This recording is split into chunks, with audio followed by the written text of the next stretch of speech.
Hello guys, मेरे YouTube channel सरल किताब में आपका स्वागत है। मैं आप लोगों को जीरो लेवल से लेके हाई लेवल तक की स्टडी कराऊंगा और आप लोगों के जो भी डाउट्स हों आप मुझे कमेंट सेक्शन में कमेंट करके पूछ सकते हैं। आगे बढ़ने से पहले यदि आप लोग मेरे चैनल को पहली बार देख रहे हैं तो चैनल को सब्सक्राइब करके बेल आइकन प्रेस कर लें ताकि मेरे आने वाली सारी वीडियो की नोटिफिकेशन आपको मिलती रहे। आज हम लोग पढ़ेंगे हीट पंप। हीट पंप पढ़ने से पहले हम लोग समझते हैं हीट पंप है क्या। जैसे हमारे पास एक ये सोर्स था,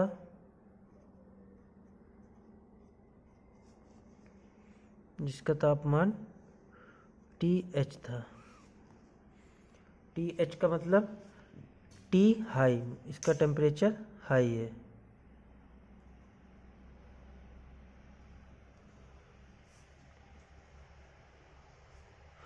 और एक हमारे पास सिंक था जिसका टेम्परेचर TL था। TL का मतलब लो टेम्परेचर और TH का मतलब हाई टेम्परेचर। इसको हम लोग T1 या T2 भी दिखा सकते हैं, कोई दिक्कत नहीं है। यहाँ से हमारा ये वर्क देना पड़ेगा क्योंकि हीट पंप और रेफ्रिजरेटर आपकी वर्क कंज्यूमिंग डिवाइसें हैं,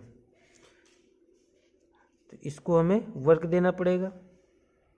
यहाँ से ये जो हीट आएगी ये आएगी QH और जो सिंक से हीट आएगी वो कितनी आएगी QL। अब हम लोग समझते हैं हीट पंप है क्या।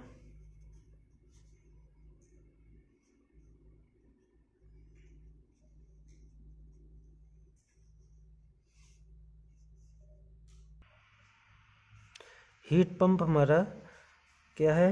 वह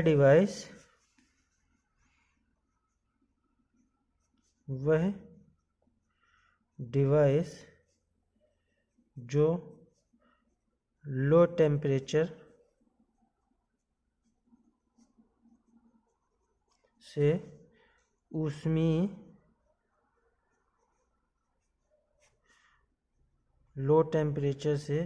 ऊष्मीय ऊर्जा लेकर हाई टेम्परेचर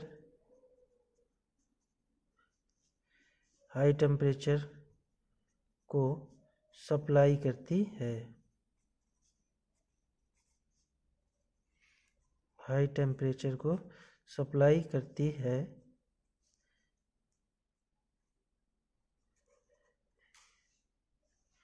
हीट पंप कहलाता है।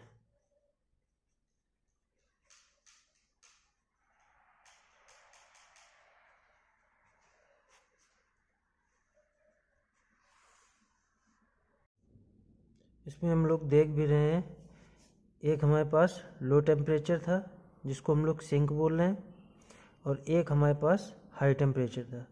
तो हीट पंप हमारा लो टेम्परेचर से QL ऊष्मीय ऊर्जा लेके कहाँ पर हाई टेम्परेचर सोर्स पर QH ऊष्मीय ऊर्जा सप्लाई कर रहा है।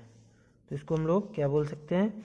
वह डिवाइस जो लो टेम्परेचर से ऊष्मीय ऊर्जा लेकर हाई टेम्परेचर सोर्स को ऊष्मीय ऊर्जा सप्लाई करता है, हीट पंप कहलाता है। अब हम लोग फिगर से देख रहे हैं कि यहाँ पे अगर हम लोग एनर्जी बैलेंस इक्वेशन लगाएं तो क्या आएगा? From figure apply energy balance equation.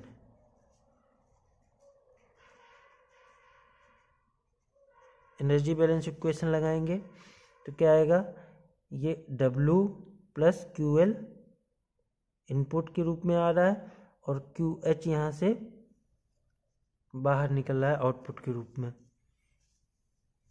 तो हम लोग क्या बोल सकते हैं, W plus Q L is equal to Q H K. यहाँ से अगर हम लोग W की वैल्यू निकालें तो कितना आएगा, Q H minus Q L. इसको हम लोग समीकरण 1 दे देते हैं। अब हीट पंप और रेफ्रिजरेटर के केस में इफ़िशियंसी नहीं निकलती। उसका एक रीज़न है, क्योंकि अगर हम लोग इफ़िशियंसी निकालते हैं तो 100 से ऊपर आ जाती है। इस केस में इफ़िशियंसी ना निकाल के हम लोग COP निकालते हैं। तो देखते हैं COP किसे कहते हैं।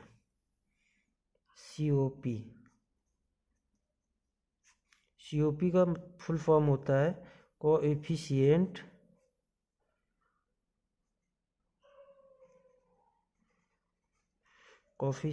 Of performance.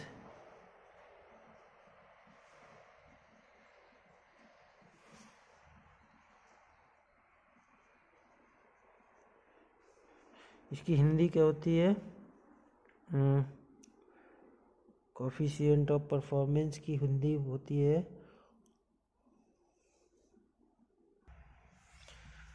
Coefficient of performance की हिंदी निष्पादन गुणांक होती है। तो COP बराबर होगा क्या, desire effect upon work. Desire effect का मतलब होता है इच्छित प्रभाव,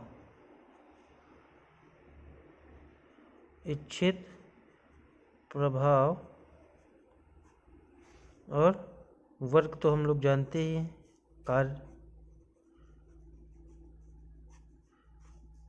तो हीट पंप में जो हम लोग COP निकालते हैं, अच्छा, डिजायर इफेक्ट का मतलब ये है कि हम क्या चाहते हैं। क्या चाहने का मतलब, इसमें हम लोग हाई टेम्परेचर मेंटेन करना चाहते हैं या लो टेम्परेचर मेंटेन करना चाहते हैं, ये हमें डिसाइड करना होता है। अगर हम लोग लो टेम्परेचर मेंटेन करना चाहते हैं तो वहाँ पर हमें रेफ्रिजरेटर यूज करना होगा, और अगर हम हाई टेम्परेचर मेंटेन करना चाहते हैं तो वहाँ पर हमें हीट पंप यूज करना होगा। दोनों के केस में हम लोगों को डिजायर इफेक्ट चूज करना होगा कि हमें क्या करना है, और दोनों के केस में ही हमारी COP निकल के आती है। तो यहाँ से हम लोग निकालते हैं COP ऑफ हीट पंप।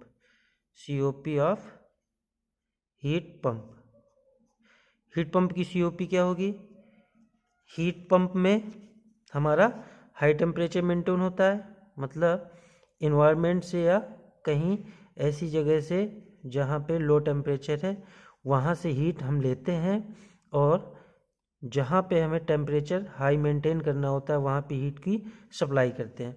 तो यहाँ पे हमारा डिजायर इफेक्ट क्या होगा, हाई एनर्जी, मतलब हाई एनर्जी जो हमारी सप्लाई हो रही है हाई टेम्परेचर मेंटेन करने के लिए, अपॉन वर्क। तो ये हमारा कितना आ जाएगा, QH अपॉन W की हम लोग वैल्यू रख देते हैं, QH माइनस QL। ये हमारा किसके बराबर हो जाएगा, अकॉर्डिंग टू क्लासियस इनइक्वालिटी के से अगर हम लोग देखें तो QH हमारा TH के इक्वल हो जाएगा, और TL हमारा किसके इक्वल हो जाएगा, QL के। तो इसको हम लोग क्या लिख सकते हैं, TH upon TH minus TL। ये हमारा COP निकल के आई। अगर हम लोग इसी में से हमारी हीट पंप की COP कितनी आ गई, हीट पंप की COP आ गई TH upon TH minus TL। ये हमारी हीट पंप की COP आ गई। यही हमारी QH upon QH minus QL के इक्वल है।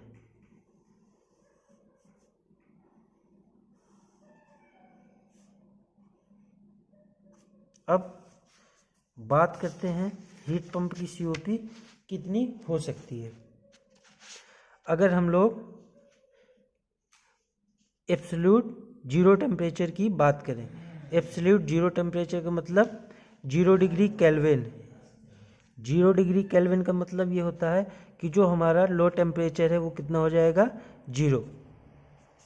तो जब लो टेम्परेचर हमारा 0 हो जाएगा, इसको हम लोग इक्वेशन सेकेंड दे देते हैं। तो फ्रॉम इक्वेशन सेकेंड, इक्वेशन 2 हमारी क्या कहेगी, COP ऑफ हीट पंप बराबर TH/TH माइनस TL के। फिर हम ये मान के चल रहे हैं कि हमारा जो लो टेम्परेचर है वो कितना है, एब्सोल्यूट 0 डिग्री केल्विन। तो यहाँ पे लिखेंगे हम लोग एब्सोल्यूट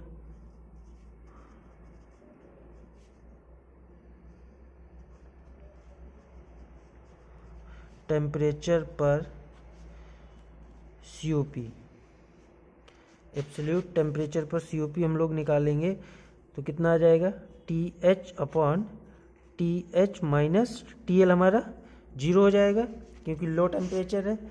लो टेम्परेचर को हम लोग क्या मान रहे हैं, एब्सोल्यूट टेम्परेचर। यहाँ पे हम लोग लिख सकते हैं चूंकि एब्सोल्यूट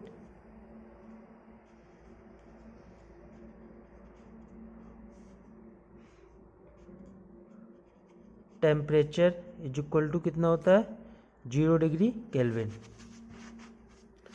तो हम लोग यहाँ से देख सकते हैं जो हमारी COP है हीट पंप की वो कितनी आ जाएगी, 1। मतलब अगर हीट पंप का केस है और एब्सोल्यूट टेम्परेचर पे COP निकाली जाए तो उस केस में COP 1 आएगी। बाकी अदर केस में हम लोग अगर बात करें, अगर एब्सोल्यूट 0 डिग्री केल्विन नहीं है टेम्परेचर तो TL की कुछ ना कुछ वैल्यू होगी, तो TH माइनस TL की वैल्यू TH से कम आएगी। मतलब COP यदि लो टेम्परेचर एब्सोल्यूट टेम्परेचर नहीं है तब हमारा जो TH होगा वो TH माइनस TL से हमेशा बड़ा होगा। तो उस केस में जो हमारी COP निकल के आएगी वो ऑलवेज 1 से ज़्यादा होगी। तो COP of heat pump always greater than 1।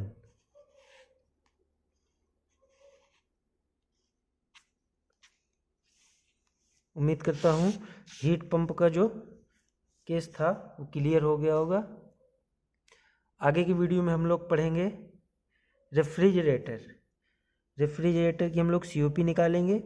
फिर रेफ्रिजरेटर की COP और हीट पंप की COP में रिलेशन हम लोग फाइंड आउट करेंगे कि हीट पंप की COP और रेफ्रिजरेटर की COP दोनों की COP में क्या रिलेशन होता है। मिलते हैं नेक्स्ट वीडियो में।